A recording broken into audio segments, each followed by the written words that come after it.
लोकसभा निर्वाचन क्षेत्र से कांग्रेस सांसद इमरान मसूद की सपा के खिलाफ लगातार बयानबाजी पर अब प्रतिक्रिया आ रही है। सपा ने कहा है कि इमरान मसूद बीजेपी की मदद कर रहे हैं, कांग्रेस पार्टी को संज्ञान लेने की जरूरत है।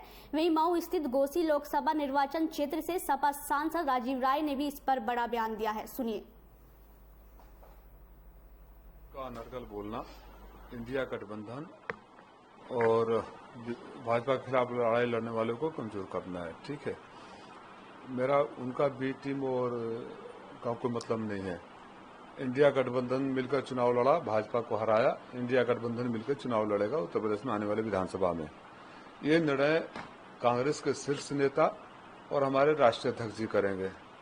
बार बार राजीव राय और इमरान मसूद को अपने इसमें न तो पार्टी का अधिकृत प्रवक्ता है, न वो कांग्रेस का पदाधिकारी है, न कांग्रेस ने उनको अधिकृत किया है।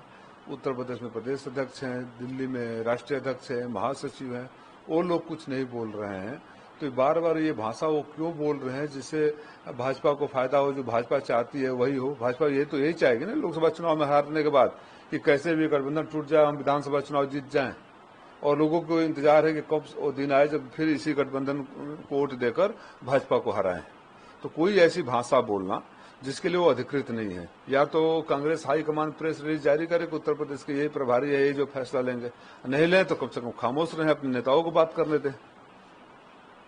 कहा था कि हमारी नहीं, उन्होंने बहुत कुछ कहा था। अब आपके लिए कुछ नहीं कहा हो तो आप उनके प्रवक्ता बन जाइए।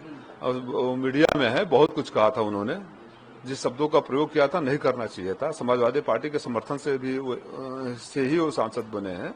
ये सब बयान नहीं देना चाहिए जब सारी ताकतें इस इंतजार में है कि कैसे ये गठबंधन टूटे और उनका उत्तर प्रदेश में सफलता मिले। और हम लोग इस प्रयास में हैं, हमारे राष्ट्रीय अध्यक्ष इस प्रयास में हैं कि गठबंधन एक रहे और हम लोग एक मिलकर लड़े और भारतीय जनता पार्टी के कुशासन से मुक्ति दिलाएं। कह रहे हैं कि मैं पार्टी के विस्तार की बात कर रहा हूं। पार्टी तो loyal to the kingdom then king himself, ये बात अपने पार्टी के फोरम में जाके अपने राष्ट्रीय नेतृत्व को समझाएं।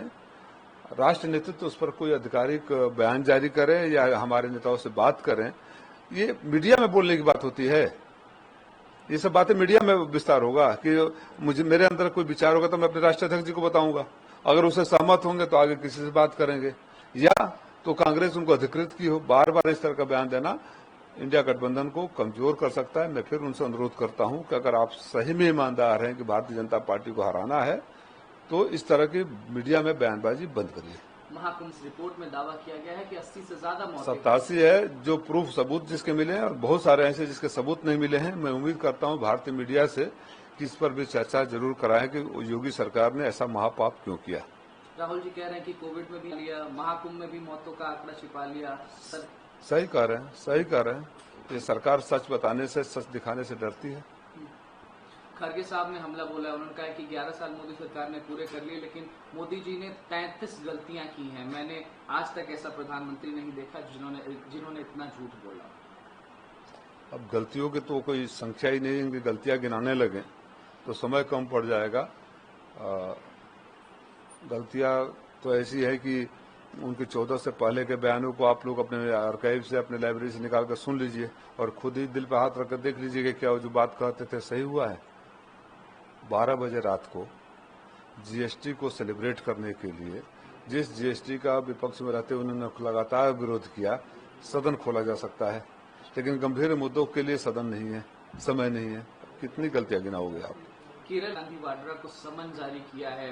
नव्या हरिदास की शिकायत थी जिसको लेकर के समन जारी किया है और आरोप है कि उनके पति और उनकी संपत्तियों का खुलासा केरल चुनाव के दौरान जब उन्होंने लोकसभा के लिए अपना नामांकन किया तो उसके लिए मुझे उसके बारे में कोई जानकारी नहीं, इसका जवाब वही देंगे। देखिए, उनका अनर्गल बोलना